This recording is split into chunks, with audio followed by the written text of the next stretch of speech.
Eza ya koyinda bagolwa ti sikoyo bazokoka kondima te ke bateki na bango te. Baza kosala ba hallucination moko impossible. Yokani ti eloko yo. Akatote mais faut yebaka mutu ezaka lié tona ba professionnel ya industrie musicale te. Fere Gola abandaga carrière solo na général Dabira. Fere Gola sala carrière te oyo azwi ba facilité que l'artiste Fere Gola andimisa andimama na batute pour na piston. Andimama na batu pour na art na ye. Tout à fait. Ozomona. Sikoyo, eloko esika faire a commis le bien me voir. Esa chance. On est à Lelo. Dans les dernières 72 heures, c'est lui qui mène l'actualité en musique congolaise. C'est ça la promo. Le temps fera arrêter le temps. Il a arrêté le temps. Parce que Azana aura, Azana art. Mais oui, et puis Ada populaire, Ada populaire, c'est l'artiste le plus populaire na poto na mito na artiste africain au bafanda en Afrique. Au moment où nous sommes, tout l'avantage de faire des Gaulois ezaki, eza lokola faire de Gaulois côté na chambre. Déjà you are na yebi. Déjà you are na yebi c'est quoi Mobondo? Ama meza bitumbe lele. Eza bitumbe. Arrêtez la musique. Arrêtez. Katazoba solo mabe eyebana mokili mobimba kasi ata motu moko te alingaka to asepelaka nango. Eloba monstre Félix Wazekwa wana baloba na ye tondimi yango. Mesdames, messieurs, on vous dit bonjour, soit bonsoir, ça dépendra de l'heure à laquelle vous allez tomber sur nous. Nous sommes Boaliwood TV, la chaîne de référence pour les analyses, la meilleure chaîne YouTube du moment. Et notre chronique, c'est Katazoba, la chronique Antelo. Elle est toujours animée par Eagle Woman, la maman des aiglons, toujours présente, toujours devant le microphone, toujours fidèle au poste. On est là, toujours pour vous. On revient avec un nouveau numéro, toujours pour notre plaisir et pour le vôtre aussi. En tout cas, restons ensemble et il n'y aura vraiment pas de soucis.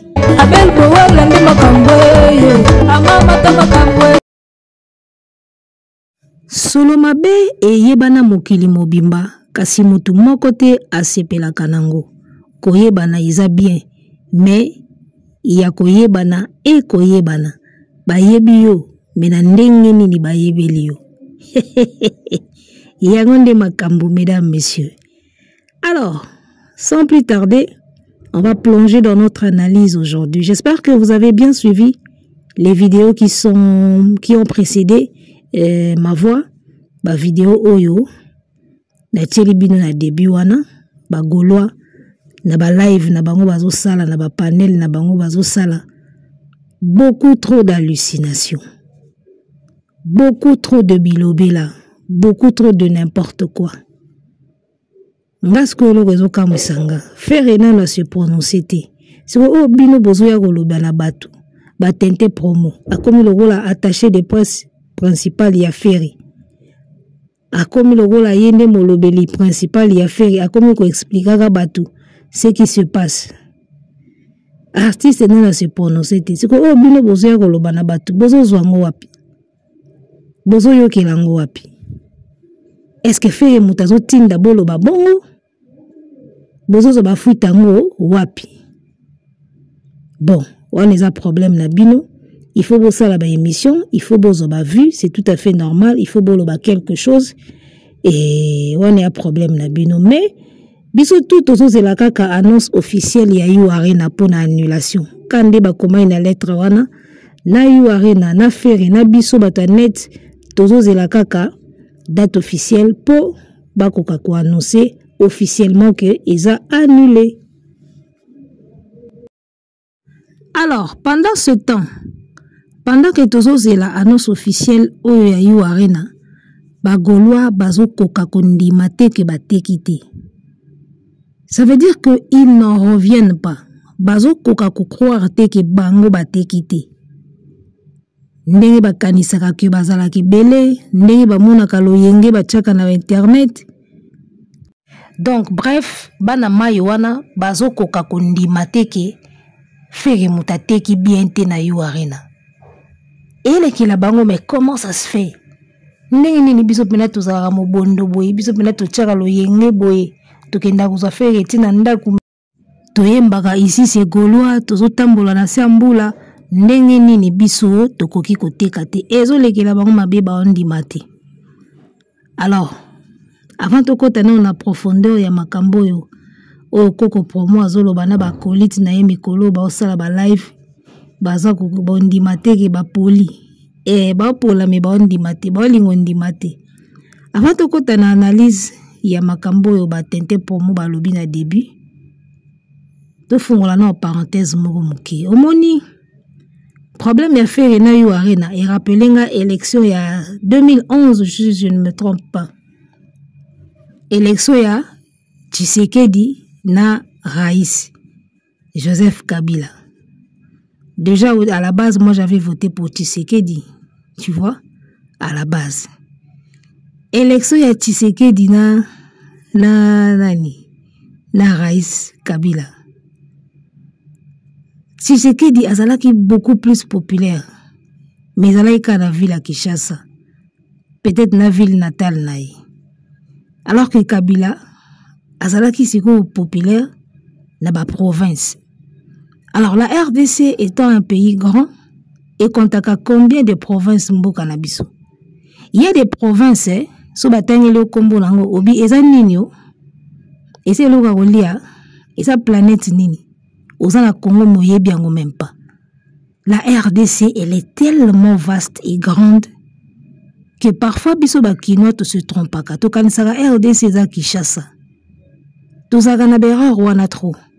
Alors moi je ne sais pas trop dire qui a vraiment gagné les élections ou qui a perdu parce que wana ezaka secret ya polichinelle. To votaka mais to yebaka vraiment te en réalité nani nde a gagnaka. Makambo ezalaka truqué, bambilo musu ezalaka compliqué donc voilà. Mais, nazongi na réflexion au point nini parce que et là comme musu se koyi ko pesa impression neti eza populaire. Candidat musu sa ko pesa bino impression neti eza populaire. Alors que ce beau côté na ba fin fond, c'est pas lui. D'accord. Etienne Tshisekedi abanaye ko mona na keza populaire mais beaucoup plus ezaki na Kinshasa peut-être na Mbujimai. Alors que ce côté à Raïs, il y avait tout le Katanga derrière lui et quelques Kinois aussi. Au côté de Lubumbashi, Nini, wana côté Balobaka, Swahili, wana. Donc il avait une forte popularité dans la province. Selon Lengue, expliquer à Bissot. Alors, il y a un moment, dossier Ferry na You Arena et rappelenga élection wana ya Tshisekedi na Kabila. Ba Gaulois bazomona ke ndenge nini tokenda uza Ferry na ndako toyaka mobondo tokima mbango na sambula mais comment faire koteka muke boza ebele na maloba boza ebele na kokende koza Ferry liboso ya ndako boza ebele na kokota ofele na fikini boza ebele na kosote ba mur ya fikini po bokota concert mais boza ebele te avec des cartes bancaires oyo kosomba en ligne. Ça fait toute la différence, les gars. L'explication chaque fois 1 kilo ya or na 1 kilo ya coton. 1 kilo ya coton et comme on a logo les belé mais ça 1 kilo. 1 kilo ya or et ça moins quantité moka mouké mais ça pèse déjà 1 kilo. Kozala ebele ya maloba. Kozala ebele na ba faux compte pour na kofinga ga biso na ba commentaire c'est autre chose. Kozala pe ebele avec des cartes bancaires où ils a bien chargé. Avec compte moko ya bien à banque. Est-ce que vous avez belé na point wana? Boumi tout na wana nouti. Est-ce que vous avez belé na point wana? Carte bancaire bien rechargée. Compte bancaire y vanda ya normal. Parce que ba compte à mbata eza. Yona o ba tambola na poto wana na ba faux carte. Batu basala ba je ba faux carte na poto bazé belé. Kobimisa bambo na ndinga ba chobo ba nini. Omoni, ta musuza na ba fanatique ya bongo ebele. Bako somba bien na voix normale ta. D'accord. Alors, on va maintenant revenir na makambo yo tente pour mona ba colite na ye bazo solo la na ba live. Tellement qu'ils n'en reviennent pas na échec na bango. Tellement qu'ils bazo ndimate ki ba échouer devant You Arena alors qu'il fallait abeta kuna bango ba kokite. Ils n'en reviennent pas. Ba komo sala ba bilobe la moko na ba live. Déjà, toko taka mbala mona makambo. Balobi aujourd'hui c'est Ferrigola qui tient l'actualité. Il a arrêté le temps. Il y a une actualité mikolo. Mais oui, c'est vrai. Oui, nani wera nata wera. Ferrigola actualité c'est vrai. Mais actualité en ils a nini pepona nini. Est-ce que bino bozoye bate que c'est tout à fait normal faire ça dans l'actualité parce que akenda ki ko signer eloko moko eza tellement à la hauteur que lokola koki angote.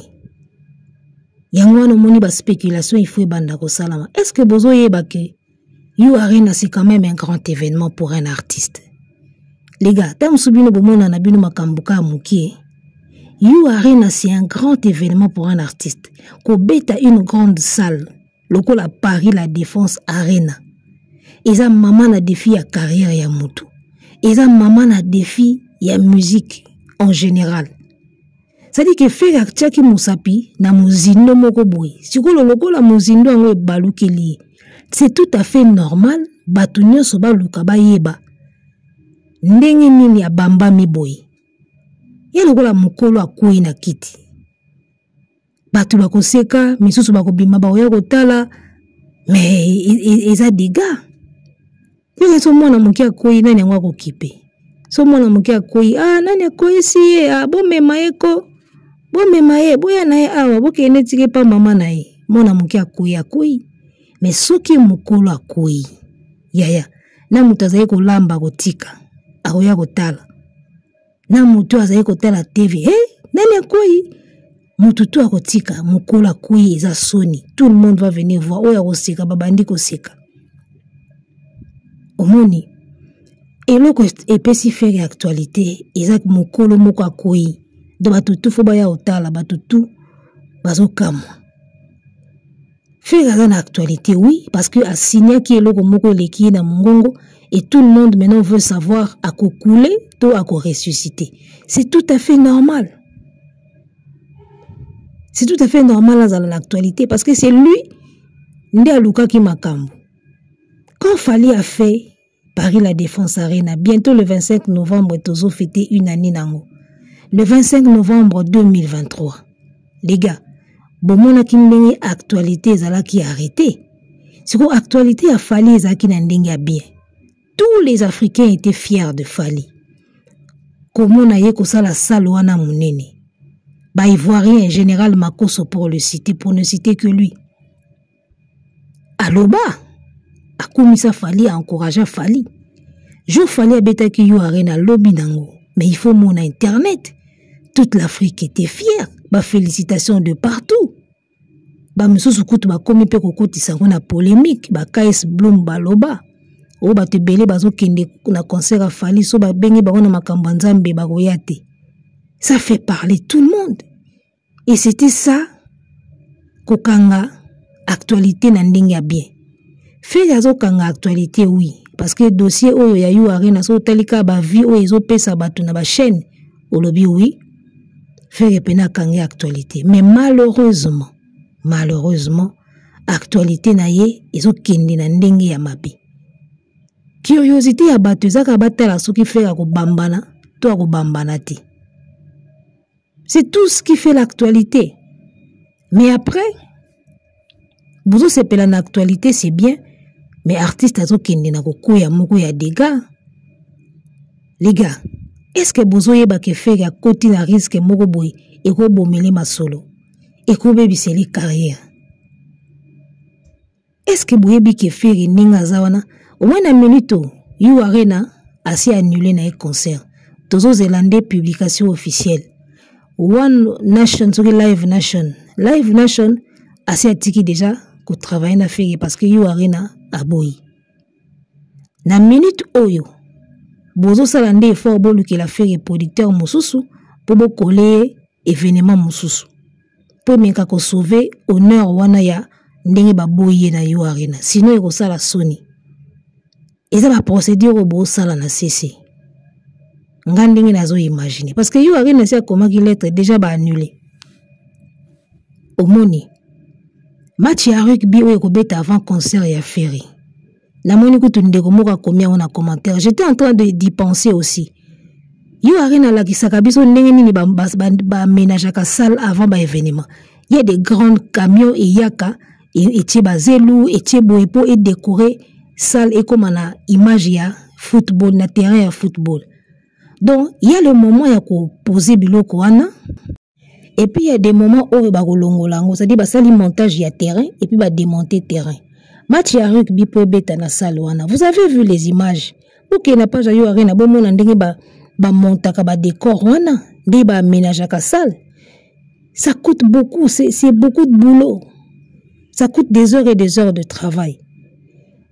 Donc tant qu'on va aménager terrain à rugby, match beti et sili, ba démonter en haut. Ba bandasko ko monter terrain ya ferry, ya spectacle. D'accord. Na ebisio na journée moko et peut-être qu'il va coûter bango trop en termes d'énergie. Alors le la paix artiste en waza zimpoaka ateki na été bo balancer kuna. Nani rolinga pour un artiste qui n'a pas bien vendu déjà au départ, bozu cop na bino munene ya rugby et foot bino bien, allez boya soko se casser le dos pour na ko déménager ko aménager na ko déaménager pour na faire ya ko beta concert. Faire il ne pèse pas, il n'est pas Gims, il n'est pas Booba. So ka peut-être Gims to Booba ba ko ko bomanzo to wana.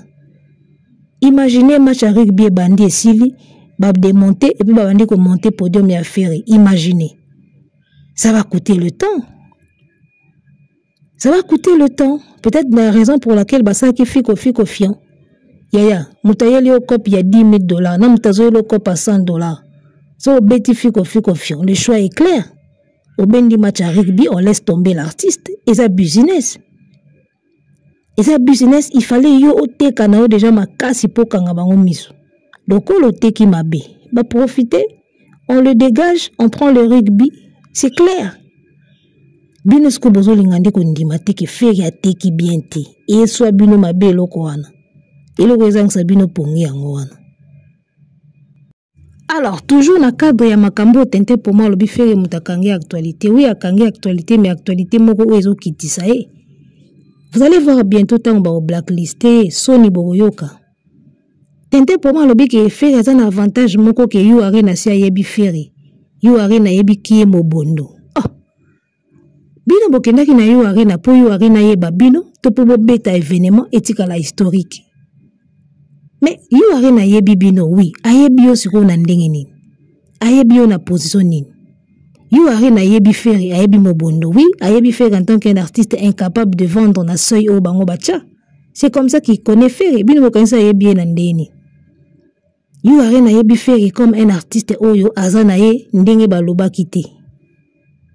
Azana ndenge baloba kite, yo somona ke non ferry a un avantage de que ferry a avantage que you arena déjà connaît ferry, you arena connaît c'est quoi mobondo. Qu'est-ce qu'il a à foutre de quoi mobondo? Les gars, batouana basa ba businessman. Au moins de ba dégager faire ba match à rugby. Ba osa maman na la. Bino mozo ba yo arena connaît faire. Tant que match à rugby roleka. Tant sou ba boza ne ba yeba soute ki ile. Surtout ka beti na epete. Yo arena ayebi ba artiste ba tondisela salle o ba sekisa ye. O mona na mundela zo seka po alie bien. Yo arena connaît Fali. Apostara Fali, concert aussi les kakala, Apostara Fali tout le temps. Et moi je parie que d'ici le 25 novembre, un an à You Arena, il va encore poster. C'est ça qu'on y ba mutunandinga bien. You Arena connaît faire, il connaît faire comme quoi? Comme quelqu'un qui n'a pas beaucoup vendu, c'est comme ça qu'il connaît. Vous hallucinez, bon il n'a pas me consoler. Vous se consoler trop. Donc, souci na bino lokola bote kite bobeti kunate, consolation na bino komi ke You Arena connaît ferry. You Arena connaît c'est quoi mobondo. Mais après, ayebi ferry, ate kite, ayebi mobondo ngo ete kite, et après, qu'est-ce qu'il a à foutre de vous? Ils a passé, hein? Ndeko moko na kati ya video wana, azo loba pembeni, azo confirmer que ferry c'est l'artiste le plus populaire en Afrique, même en Europe. Artiste le plus populaire en artiste africain ou bavanda en Afrique. Tala, ebi yo moko place ozawana. Oebiki ozo kosa la ndenga kosakana te. Un artiste populaire, baloba na monoko te. Ça se voit sur le terrain. N'expliqua ki bino na début, élection ya Kabila na Tshisekedi. Ferry vous donne l'impression d'être populaire. Mais en réalité, vous en avez limite. Si réellement il était populaire, il allait exploser les ventes des billets na Yo Arena. Ndeba boyeli concert konate. Déjà un. Moutonga kozala populaire na Europe pour sala neti nini.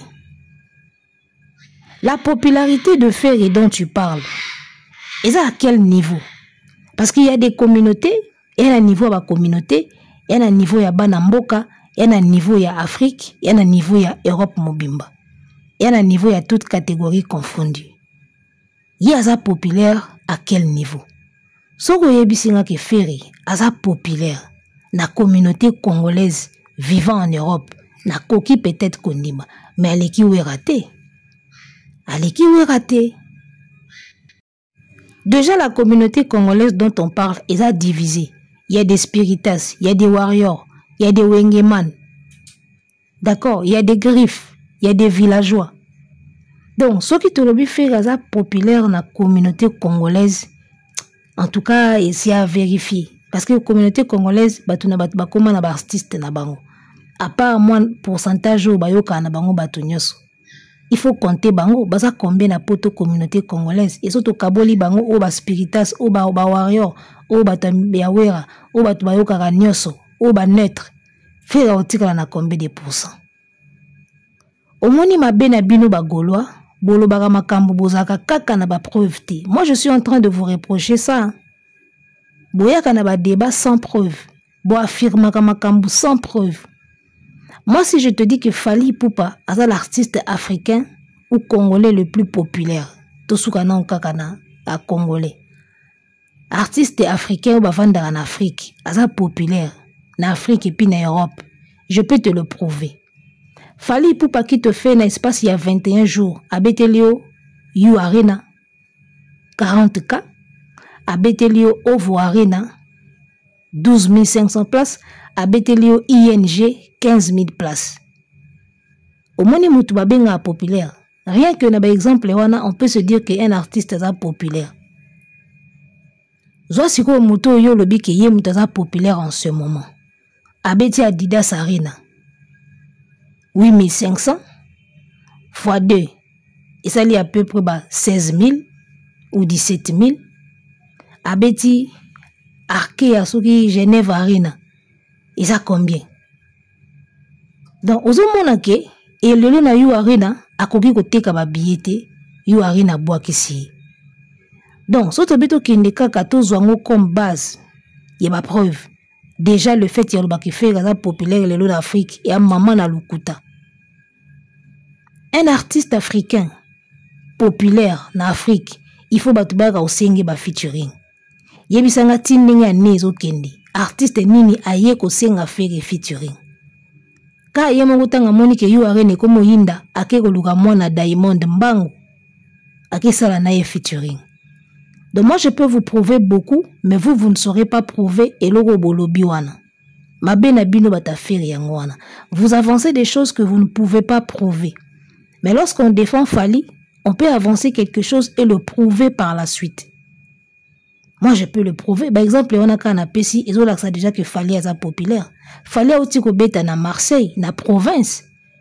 Bino bozo lo basali mpiaka, mais na province pose wa bateau Fally azuana na province. Yaya, bon mécanisme total. Donc voilà, vous avancez des choses que vous ne pouvez pas prouver. Par exemple, les alaratés. Olobika ke Ferry mutaza populaire lelo na Europe, na Afrique, Mobimba. C'est l'artiste le plus populaire, Osukiwana. Donnez 2-3 exemples et l'andana. C'est comme ça qu'on fait un débat. Tu avances un propos, au exemple, et au PC un exemple. Dans le bata au exemple. Tu avances quelque chose, une idée, au PC 2-3 exemples, et puis au leki. C'est comme ça qu'on fait un débat. Débat bazakate oye ou affirmer loko. Au PC exemple était au sauter au commune makamosusu. Ça c'est tout à fait vous les Gaulois. Yonga na lobaka ngana golwa na débat. Soka gagné nga seke nazai na pongi. Débat moko te ko gagné ngai na golwa moko te ko gagné nga na débat ya musique Ferry Fally. Impossible. Awe yebisanga nini? Awe yebisanga nini? Loba ya na philosophie. Ata ye na philosophie nga pe na oza makasi na philosophie. Parce que bango bana makasi na philosophie hein. So tuni bango Ferry azaka na trophée te po anini ba ye na philosophie. Oh trophée ya bien ezane mitema ya bato. Ça c'est de la philosophie les gars. Un trophée c'est un trophée ba fabrika kango ezongela ba pesi yango mutu lors d'une soirée. C'est ça un trophée. So bokina oh trophée za mitema bato. On est comme philosophie. Là ça n'engage que vous. Donc, ngai na débat avec un Gaulois, jamais un Gaulois ko gagné na débat ya Ferry Fally na musique. Impossible. Ils avancent des propos qui n'arrivent pas à prouver. Nga ceux qui n'avancent propos, na ko prouver eux même 2, 3, 4 exemples et puis ko vérifier au mona qui est clair. Tous les cas.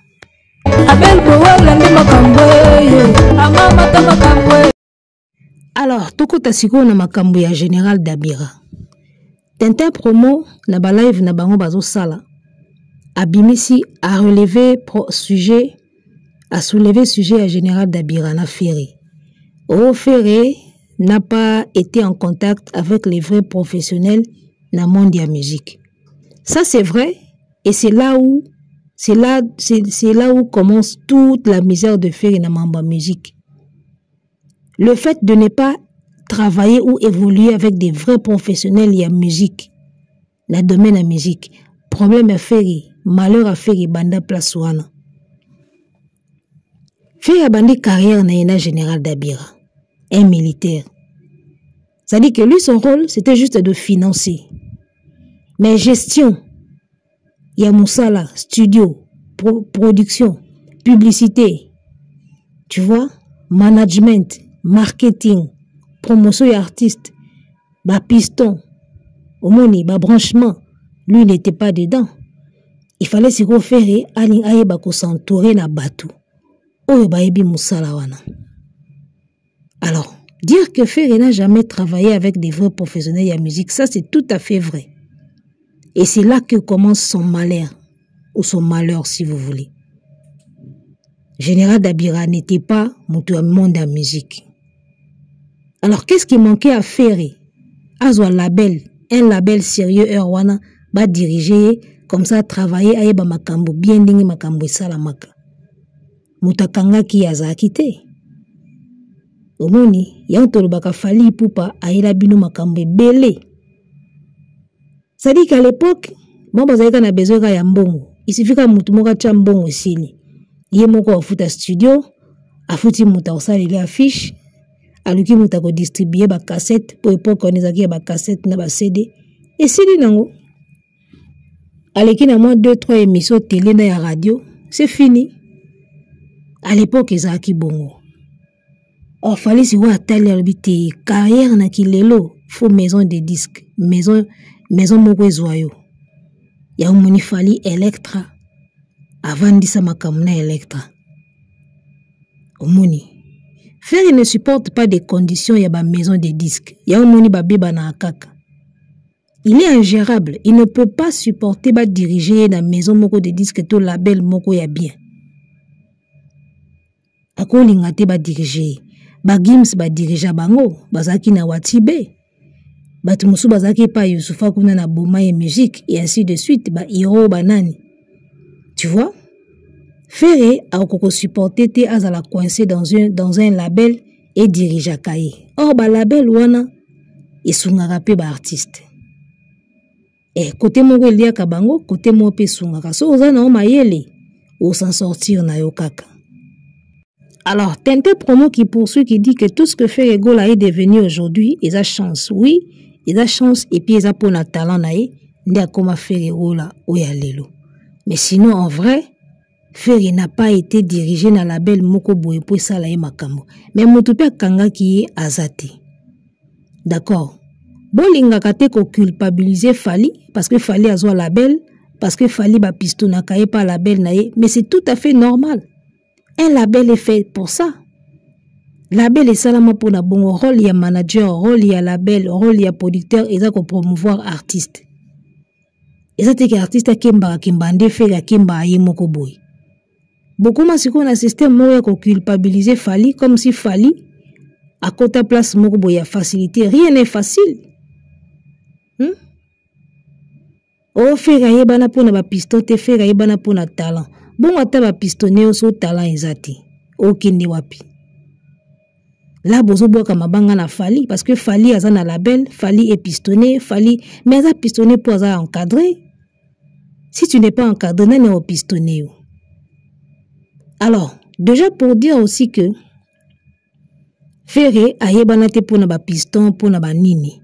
Déjà être pistonné n'est pas un péché. Wana ba golo il faut yebango. Être pistonné n'est pas un péché. Piston ezalaka kaka, tout le monde a vivre en a piston. Même aux musiciens, même na vie normale, même na ba musala mususu, ba piston ezanga ate. Piston eza mabete. Et surtout ceux qui ba pistonné aux appels na compétence, il y a place wana ba tieyo. En tout cas, match eza ou. Vous comprenez? Piston ya mabende ba pistonné oza na ona capacité wana te me ba tieyoka wana ponoko na yo aza wana poko na bino aza wana balobi yo zalaka wana bando travailler wana nanko ozo kokate me ba tieyoka wana non. Piston ya bien ezaki batali ye to chaye wana boche pe wana epesi pe elengi epesi pe kitoko. D'accord? Alors bo diabolisaka piston te parce que Ferré akutana na ma vie ba piston te. So akutana nango te c'est son problème. So aza nango te c'est son problème. Alors ba Gaulois balinga ko diaboliser ba piston parce que ba que Fally a beaucoup plus pistonné que Ferré. Mais piston est diabolique ta, eza mabeta, eza pe lisumu ta. So Ferré azanyango c'est son problème. Il n'a pas été entre des bonnes mains, eza problème na bisotin, c'est son problème à lui. D'accord? Alors, moi, je vais vous rappeler que Ferré aussi a été pistonné dans le passé. Période moko, tant qu'il fallait abimsaka droit chemin, liputa. Bobande fallait cartonner à l'époque wana. Wa époque wana tozo que la Ferré mawa. Et Ferré mawa, to soutenir Ferré pour na mawa, ba biso. Tozo que la Ferré mawa wana fallait zo beta gauche droite au lali. Liputa zo beta ya nyama. Orgazi zo beta ya nyama. Droit chemin zo beta ya nyama. Alors, trophée moi na mboka, tant organisé remise à ba trophée, normalement il fallait appeler ça Fally trophée moi na mboka parce que c'est Fally qui avait cartonné à cette époque. Tout le monde témoin, même Yeko ko promo, avec le premier album il a Fally et cartonna na ndenga ya fou. C'est Fally qui méritait Fally plutôt qui méritait le trophée moi na mboka. Mais ba appeler ça Ferré, bobi pour nini? Parce que le général en question, Azaki parrain, il y a mon amboka à l'époque. En tout cas, tout le monde avait vu que c'est Fally qui avait mérité d'être récompensé dans le trophée mon amboka. Mais, bakolo mon amboka, pesa ango Ferré pour général d'Abira Mutazaki na masolo. Ce qui est pistonné, en tout cas, bolukilanga kombo nango. Donc lui aussi, dans le passé, il a été pistonné. Vous comprenez? Général d'Abira, l'homme vous parlez, a imposé Ferré na Braza. Je suis à Braza, je sais de quoi je parle. Il a su imposer Ferré na Braza na époque wana. Il y avait aussi le talent. Et il y avait aussi influence wana ya général. Ça, il faut bien reconnaître en haut. Donc, tu vois, makambo Fally à salaka lelo, et bandi na Fally te, et bandi pe kala. Donc, ce qui est, pesa ye trophée mon amboka parce que général d'Abira Mutazalaka parrain. Fally pe lelo pe comment pesa ba trophée mususu pour aza na label. Label na ye ba sololi, label na ye sali boy ba pesi yango. Ferré tango azoka ngo asepelaka, siko lelo Fally tango akoma kozo ba trophée na ye, o asombaka, o asalaka boy. Époque tango Ferré azo mwana mboka bo sepelaka. Je me rappelle que Fally Ipupa même était mécontent. Édition moko boy balinga ba pesi mwana mboka kenda na été. A kenda na été, il fallait azo trophée mwana mboka a kenda ti. Parce qu'il n'était pas content, Neloko wana basalaka. Donc, tant que ça m'a époque à faire qui normal. Tant que commence à mon époque à Fally et comme anormal. Bon se renseigner, bon tout n'a bien, bon bagape ba histoire ya kala. Et ça la bino bien. D'abord mona ke falite mutu abandi makambo. Ye pas au bénéficier na makambo. Ndenge pe faire bénéficier na makambo à l'époque. Alors so faire ayeba ko garder ba relation te. Ayeba anaye ko sala makambo te. C'est son problème. Tu peux avoir des pistons ezanango diabolique te. Mais ce qui yo obeba na kana batu. Obeba na gral. Obeba na aya vita. Obeba na couleur musique. Yo wana le na live nation. One way to yebite so boza ndenge nini. Sony Musique ne se prononce même pas. Artiste ya maison na yo, alinga beta événement logo ayu arena. Sony Musique ne sait même pas prononcer. Arrêtez la musique. Arrêtez quoi?